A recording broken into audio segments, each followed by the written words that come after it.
Just ahead on American Black Journal, a new approach to creating a healthier African American community. We'll get the details on a day of heart, plus one Detroit neighborhood gets an artistic makeover, and the show, This Old House, comes to Detroit. Stay right there. American Black Journal is next. American Black Journal is funded by the W.K. Kellogg Foundation, a partner with communities where children come first.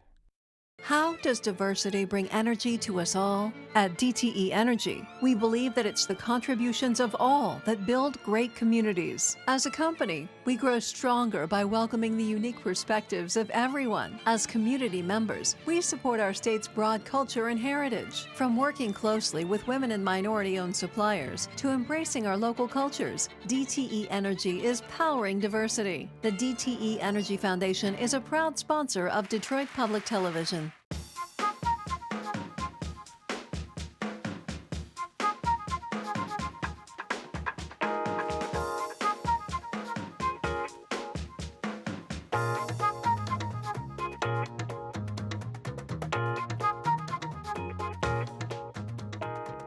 Welcome to American Black Journal. I'm Marlo Stoudemire, sitting in for Stephen Henderson.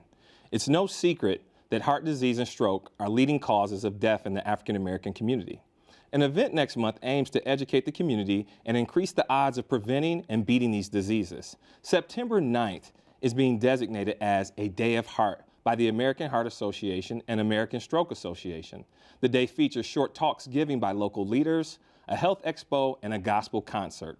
Here to tell us more is Christian Hurley, Multicultural Director of Southeastern Michigan's American Heart Association, along with James Young, a survivor of heart disease who now shares his inspiring story with others. Welcome to American Black Journal. How are you guys doing today? Good. Pretty good. Good. So we'll get right into it. Christian, tell us what the events are scheduled for with the Day of Heart. Tell us about that. Sure, so it's very exciting. This is the first time that we've had an entire Day of Heart. So it's going to start at the DMC Heart Hospital, where we're going to have our Go Red Talks event, which is a really fun idea based on the whole TED Talks concept. So there's going to be some local leaders from the American Heart Association, from the Detroit metropolitan area, all giving short, very powerful talks around what can we be doing to really impact our community around health and all of the risk factors associated with that. So nutrition and urban gardening and physical activity in our community and all of those things. So really powerful discussions around that from folks right in our community as well as some leaders around the country. So as I said, the day's going to start off with that at 8 a.m. at DMC Heart Hospital. And then later in the evening, we have our Most Powerful Voices concert, which is a huge event we're having at Second Ebenezer Church, and it's we're hoping to have about 3,000 people there, where it's going to feature Marvin Sapp, which is an internationally known gospel artist, big name. So we're very excited to have Marvin. But it's also going to feature videos featuring a stroke survivor. So really bring it home on how a stroke impacts us in our community on a very personal level. So talk about the Health Expo a little bit and how that benefits the community. I think that's important for people to know. Absolutely. So the Health Expo is going to have about 20 vendors. We're going to have cooking demonstrations and physical activity. Actually, Zumba we'll have at the Health Expo. And just an opportunity for people to learn about what can I be eating? How can I be cooking these vegetables? True community engagement. True community engagement. We're going to have blood pressure screenings, of course, which is very critical, particularly in the African American community. So that will be available for free for folks as well. And this entire event is for free. So that's good. That's good information. It's actually a good segue to you, James. Yes. You know, one of the things that is important is when you can have somebody to give a testimony. And one of the things we know is you have a very inspiring story. Tell us a little bit about your story and how you were able to overcome some of your health issues. Yes, in my situation, I was a diagnosed person of congestive heart failure in 2011. At that point, my heart rate percentage was at 20% by the time I was admitted to emergency at Beaumont Hospital. With that, I had kidney disease, pneumonia in my lungs, as well as retaining over 80 pounds of fluid in my body, particularly in the lower extremities, my legs and in my midsection area. Wow. So that was where you started. So going through that process, what did you learn, right? And how did you apply those learnings to make a change for your health and for a better future? Well, in my particular situation, it was due to diet and lifestyle. I was a heavy smoker, I was a heavy drinker, I spent too many visits to the drive-through at the plethora of fast food businesses that are in our community, and it took a toll on my body. And so I had to make a decision to, one, stop drinking, which I did, stop smoking cigarettes, which I did, as well as modified my diet quite a bit in terms of minimizing to the point of almost eliminating all of the bad foods, such as processed foods and foods that are high in sodium and cholesterol. So talk really briefly on how you were able to get the motivation. Where did the motivation come from other than staying alive? What were the factors in regards to Absolutely. Staying alive was definitely the priority at the moment. Right. Without question, I had a small window to get my act together. But above that, it really gave me an opportunity while laying in the hospital at Beaumont to reflect on life and reflect on what I was doing to myself. And all these things that I looked at as comforting was actually deteriorating me inside and, in fact, killing me. And so once I realized that, I then just pretty much converted that mindset into saying, well, instead of doing bad things to myself, simply I'm going to start substituting that and doing positive things. So, and, as far as diet and so forth. So like many others, you probably ignored some of the risk factors. And that leads me back to you, Christian, with regards to some of the risk factors of heart disease and stroke. What are they, and what should people be looking for?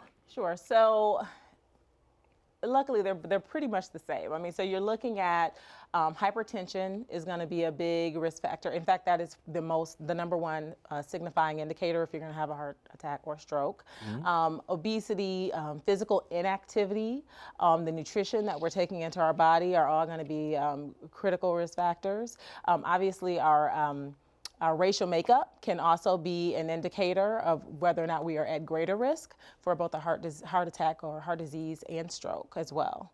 Yeah, you know, I used to work in healthcare, and one of the things that the physicians would always talk about are the things that you can control and the things that you cannot control. So what can people do to prevent cardiovascular disease, or at least improve the odds of beating the disease? And this is open to either one of you if you want to jump in. Sure. Would you like to take this? I can take so one of the big ones I didn't mention is smoking. So not smoking is going to be a big key as well. Self-monitoring your blood pressure is very critically important. So it's the silent killer. So you might not have any idea that your blood pressure is high. So someone really needs to, you know, at least on a weekly basis, it'd be great if you checked it a couple times a week. Just check it at home and monitor what it is. And if it starts to get a little high, anything over 120/80, then make sure you're going into the doctor and get that diagnosis so that you can be treated. So that's a big thing in the African American community. Get to the doctor. James, talk about how important that is, especially with your family history and your trajectory of your journey. Absolutely. Getting to the doctor was definitely important in my case. I'm one of those men out there who decided to prolong the situation until it got absolutely to its worst. And so if I could say anything to anyone out there, it would be to go to the doctor regularly. I know we hear that a lot, but it's true. Annual physical is definitely paramount, especially as you get older. And also learning what your family history is in terms of what's chronic in your family, you know. And as I mentioned to you off the site here, is that my father, that's what he did. He put together a spreadsheet of all the immediate family's illnesses and diseases and who died of what. And we would take those spreadsheets to our own personal doctors to put on file, so we'll have a better understanding of what runs in the family. What runs in the family. Exactly. And so, Christian, one of the things that always comes up is that there's this question of why does cardiovascular disease really affect the African American community disproportionately different than other ethnic groups? What are those factors, and why is that happening? So I hate to be a broken record, but hypertension, again. African Americans have the highest rates of high blood pressure in the entire world, not just in our city or in the country, but in the entire world. So that it being the number one indicator is very critical as to one of the reasons why African Americans are more likely. And in the case of stroke, we're twice as likely to have a stroke. We have higher death rates from stroke as well. And we also have higher incidences of all of the contributing risk factors, such as obesity and nutrition and things of that nature. So hypertension is the number one, and because of our race, we also have a higher indicator around that as well. But there's so much that we can do. Right, there is more. It's very preventable. Yeah, for example, like telling our story, Sure. which leads me to you, James. You know, you were highlighted in Ebony magazine about a year ago. Yes. And you also have a chance to educate people in the community around maintaining a healthy lifestyle and how important it is, specifically in the African American community, even though it matters to everyone. You know, why is it important for you to tell this story and for people to be listening? At the point where my condition actually got better and improved, my personal doctor told me at that point in time, is now I've become responsible. I'm responsible to tell the story because there's so many people who haven't had the opportunity to speak to someone who's overcome the issue of heart disease and know that it's possible through changing your lifestyle and diet. As well as when my father passed away a couple of years ago from congestive heart failure, that then too convicted me much further to want to become more of an advocate and work with the American Heart Association and push the envelope in the issue that heart disease is indeed the #1 killer in our community. Right. That's valuable information. And so Christian, I'll let you wrap with regards to how people can get more involved and get connected with some of your efforts, how they can get involved in the Day of Heart and moving forward to have a better lifestyle. What were some last points you can make? Certainly. So we encourage people to join us for a Day of Heart. Check our website out, www.heart.org/semi, SEMI, and you can find information about both events. Join us at 8 a.m. on September 9th for Go Red Talks, and then 5 o'clock for the Health Expo at Second Ebenezer Church for Most Powerful Voices. Thank you so much, Christian, and thank you so much, James. We really appreciated you. Thank you. Coming up next on American Black Journal, a new art project gives a facelift to a Detroit neighborhood. But first, here's a look at some important moments in Detroit's Black history. I'm Ken Coleman with a look back at African American life in Detroit. This week in 1995, recording artist Bobby DeBarge of the group Switch died.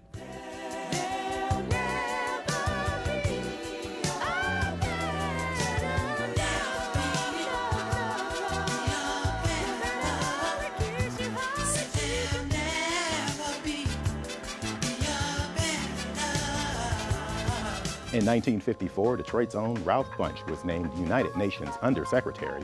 He was the first black man to serve in the post. And in 1917, former Detroit City Council President Irma Henderson was born in Florida. These are significant events this week in Detroit's Black history, taken from the book On This Day, African American Life in Detroit. Detroit's Osborn neighborhood has been transformed into an art destination thanks to the Detroit Institute of Arts and the Knight Foundation. The Osborn Neighborhood Alliance joined with the DIA to unveil a new mural that greets visitors and residents to the Northeast Side neighborhood. The Welcome Osborn mural was created by local artists Tony Rave and Philip Simpson. It was made possible through funding from the Knight's Art Challenge.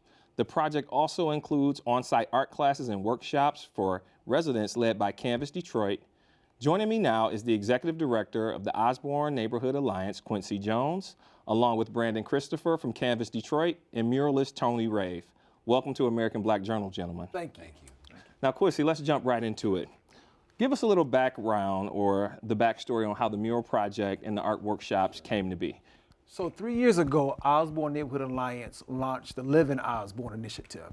And the goal of it is really to clean up the community, stabilize, and bring back residents to the community and make the community a destination spot.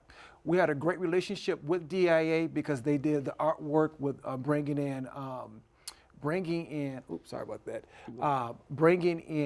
replica artwork into the community. Mm-hmm. And so with the relationship, we wanted to build upon that. And so we applied for a grant together, DIA and Osborn Neighborhood Alliance applied for a grant for the Osborn Art Mural Project. And the ultimate goal was really to bring art into the community and make that a destination spot. Awesome, awesome.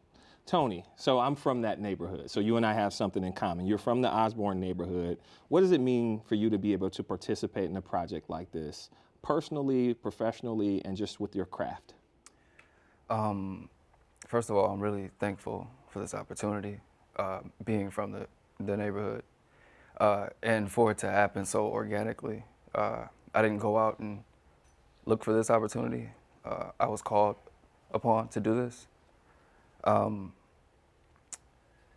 just really happy to be able to use my gift in my own neighborhood. So it means a lot. It means a lot. I hope to continue to do more in the community. This is just step one for me. So this feels more like an opportunity for you to give back, Oh, yeah. come back home, Yep. full circle, Yeah. that type of thing. Yeah, I'm moving back. This opportunity helped me move, make the decision to move back. That's good because I understand that the challenges of that neighborhood, and I also know that they need a lot of things over there. And Brandon, I think for you, with Canvas Detroit, you're bringing art classes and art installations like Boundless to the community. Talk a little bit about what that means for the neighborhood. Well, I think it's an exciting time for the neighborhood, first and foremost. For a neighborhood that has, in some ways, been underserved in terms of arts engagement, to sort of have a powerhouse organization like the Osborn Neighborhood Alliance, to have a great institution like the Detroit Institute of Arts come together and engage artists like myself, Philip Simpson, Tony Rave. I think it's a really special thing happening in the city, and I really, for me, I hope that this is the first of many opportunities like this where artists are invited into neighborhoods to engage the residents and beautify the neighborhood itself using art. So to be a part of that, like Tony, I feel extremely thankful. I'm excited to work with wonderful folks like Quincy and Kayana over at the Osborn Neighborhood Alliance. And so it helps me have a greater footing and rooting in the community. And it also gives us an opportunity to really engage in a meaningful and really deep way. Because we've been embedded for a few months now working on these projects, putting Boundless into the community, teaching those art classes. So it's not a come in and then leave. It's more of a relationship building aspect to it. So speaking of relationship building, Brandon, and now that we've got the warm and fuzzies out of the way, let's peel the onion a little bit. How does art actually make a difference in a community? A lot of people may not understand the artistic value of it, but also in terms of the business side of art and how the back end of it goes in terms of preparing the installation, being thoughtful, how you get it embedded, Quincy, and getting the buy-in, the community engagement around it. Talk about that. Where's the real value? Can you tap into that a little bit, Tony? Absolutely. So what art does, in my point of view, in my art, is it inspires people, depending on what you do. For example, the mural that me and Phil Simpson did, it plainly states, "I love you, Osborn community," in a beautiful way. So just to see that every day, driving down those two major streets, thousands of people are going to see that. And that's, like I said, that's step one, to inspire people subconsciously. It also can beautify things that are ruined. And it takes nothing to do that. A few dollars, you can get you some spray cans, some paint, and make something beautiful again. And it starts there. That's step one for me. Good. And Quincy, so when we're thinking about the community and we're thinking about residents, whether it be more seasoned generation or those who have been around or even the generations that are following, what are you hoping for from this project? And what do you think it's going to do for the Osborn community, and how do others role model what you're doing in the neighborhood? I got to agree with Tony. Making it exciting, making the East Side, making Osborn exciting to come back, making it a destination spot, and then also redevelopment. I think a lot of times people see the East Side as not worthy for investment. Having that artwork there, having people excited, making a destination spot will make people excited about investing their dollars into the Osborn community and then moving back to the community. So that is the ultimate goal that I see. People are going to come back to Osborn, making it an art destination spot, investment, residents are moving back. And so Osborn will become that destination spot, and people just excited about the East Side. So to a degree, we could actually say that this could be a catalyst for economic inclusion and opportunity, development. This could be something that really kind of advances the neighborhood to a different level. So, but when you think about some of the beneficiaries, when you think about really kind of what we hope for the future, a lot of people think about the kids. And many schools don't actually offer art classes as much as they used to in the past. So Brandon, how does your work in the neighborhood actually help students and kids really embrace not only their creativity, but also be part of the community and have some level of ownership in what's happening around them? How does that happen? Well, I think one of the first things is true engagement. Engagement sort of becomes a buzzword that people like to bandy around and say, we're engaging people. So I think true engagement comes when, for example, when we do a project like Boundless, which we've deployed in several areas within the Osborn neighborhood. And so we have a transparent canvas. Folks can come out young and old. So this is, you mentioned youth, but this is for the youth as well as folks who have, some of our older youth, we'll call them. So it doesn't really matter what your age is, but we give you an opportunity to physically engage, to physically paint a piece of street art with our Boundless, to physically take a can of spray paint and create your own expression. And I think that that's really important because, one, it's not something that people always, as you said, art has left schools, and so we have now a lot of young and old people who have not had the opportunity to directly create. And so by coming into the neighborhoods, doing these free classes, doing Boundless installations, people have the opportunity to literally engage in a way that, as you said, they may not be able to do in their schools. And then you have the added effect of, when people engage in art, particularly youth, what we found is that it increases school attendance. And you know, we're really hoping to be an integral part of bringing art. Canvas Detroit is hoping to be an integral part of bringing art back into the schools. But we see all of these other additional benefits that come from just art engagement that are beyond the engagement itself. Right, right. So, you know, when I think about all of this and I think about the moving pieces, you know, Quincy talks about an ecosystem and how we all have to play our part. What does it mean to have the Detroit Institute of Arts and the Knight Foundation come to the East Side? I remember growing up on the East Side and it seemed like nobody cared and nobody was coming. Having this type of investment, Quincy, as we start to close out here, what does that mean to have those type of anchor institutions support you?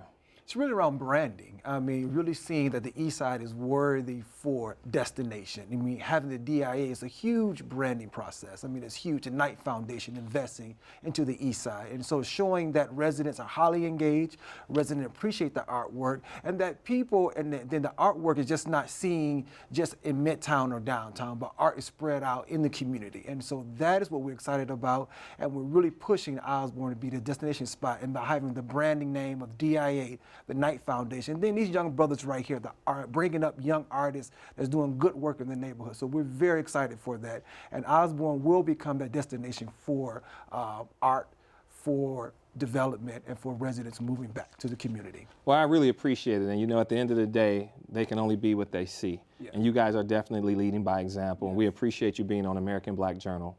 Thank you, Quincy, Tony, and Brandon. A Detroit neighborhood is getting a visit from folks at the popular PBS program, This Old House. For the first time, the renovation team is fixing up a home in Detroit. The filming has started, and the episode will premiere in March of next year. Detroit Public Television caught up with the crew for a preview. For the first time, America's most trusted home improvement team, This Old House, is bringing their show to Detroit. With over 15 million viewers, the longtime PBS program is helping bring life back to an abandoned brick home in the heart of the city. Now for us in Detroit, it seems to be a lot of energy, a lot of people coming back, and a national interest in this renovation and restoration movement that's going on. And also at a time when part of the solution is taking down houses, now's the time to save the ones that are still standing. This Old House will work with homeowner and retired Detroit firefighter Frank Polk and his family as they renovate their home, one of thousands of abandoned structures owned by the Detroit Land Bank. This Old House contacted us probably about a month after we purchased the home, and we were excited and they were interested in looking at our home. A week later, we received a phone call saying that our house was selected to do This Old House, and the rest is history. The renovation will be featured in 10 episodes of the show's 37th season, focusing on preserving the historic details of the house while renovating the roof, kitchen, bathrooms, and more. The episodes on Detroit will show the city's housing situation in a new perspective as residents restore their community homes, helping to revitalize the city of Detroit. For us, getting them in this house, job number one. telling this story and calling attention to the positive things that are going on, that's job number 2. For more information on this project, go to dptv.org/TOH. Finally today, we here at American Black Journal send our condolences to the family and friends of longtime UAW leader Ernest Lofton, who passed away at the age of 84. Lofton was the first African American to direct the National Ford Department for the Auto Workers Union. As UAW Vice President, he was a strong advocate for economic and social justice for union members. Lofton began working for Ford in 1950 and was a member of UAW Local 600. He retired as the union vice president in 1998. That's our program for today. Thank you for watching. You can get more information about our guests at AmericanBlackJournal.org. Plus, you can connect with us on Facebook and Twitter. We'll see you next time.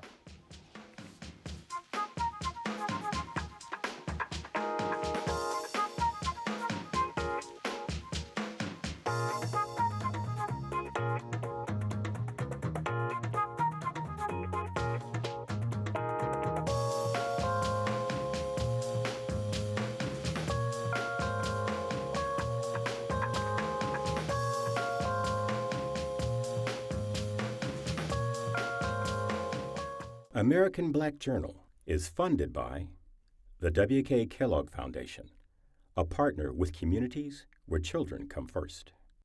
How does diversity bring energy to us all? At DTE Energy, we believe that it's the contributions of all that build great communities. As a company, we grow stronger by welcoming the unique perspectives of everyone. As community members, we support our state's broad culture and heritage. From working closely with women and minority-owned suppliers to embracing our local cultures, DTE Energy is powering diversity. The DTE Energy Foundation is a proud sponsor of Detroit Public Television.